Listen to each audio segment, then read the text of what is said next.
Hello, and what a fantastic fanfare that was to welcome you to a right royal occasion. This is the Songs of Praise Big Sing from the Royal Albert Hall.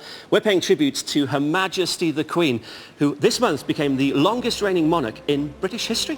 And we'll be marking the Queen's historic milestone with a real feast of music and hymns chosen from key moments in an illustrious 63-year reign. And we have a wonderful lineup of special guests, including one of Britain's favourite singers, that's Leslie Garrett.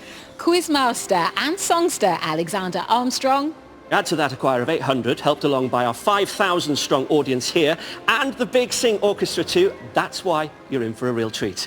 Well, our first piece of music was the only hymn sung by the entire congregation at Westminster Abbey during the coronation service back in 1953, and it's still a firm favourite today.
What a fantastic opener.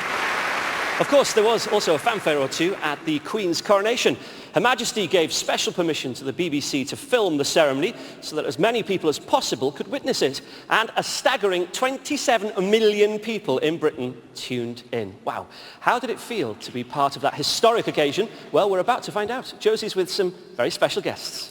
Yes, with me are Dennis Whitehead and Richard Watts, who actually sang at the coronation in Westminster Abbey in 1953. They were just young boy choristers back then. They're a little bit more mature now, but I'm very glad that they're with us. Richard, now, you were 9 years old. I was 9 years old. You were already an Abbey chorister. Yes, indeed. What are your memories of the occasion? Well, it was the sheer scale of the thing, because the Abbey was normally hosting to 2,000 people. This was suddenly scaled up to 8,000 people, and music all the way, and colour, and everything. It must have been fantastic, the pageantry, everything about it. Dennis, what was the experience like for you? Were you nervous? Were you emotional? I was extremely emotional, especially at the beginning of the parry. I was glad. When the organ and orchestra struck up, I knew the Queen had arrived, and I must admit I didn't sing the first few notes. I had a lump in my throat. Now, I can see you're both wearing medals. This is something you got on the day. Well, we didn't actually get the medals on the day. At one time, coronation medals were given on the day. They were thrown out amongst the people in the congregation. And in Victorian times, that was stopped. So these were sent to us by Buckingham Palace, shall we say. Thank you so much for sharing those wonderful memories. And now back to another former boy chorister, Alid. I think she's talking about me anyway.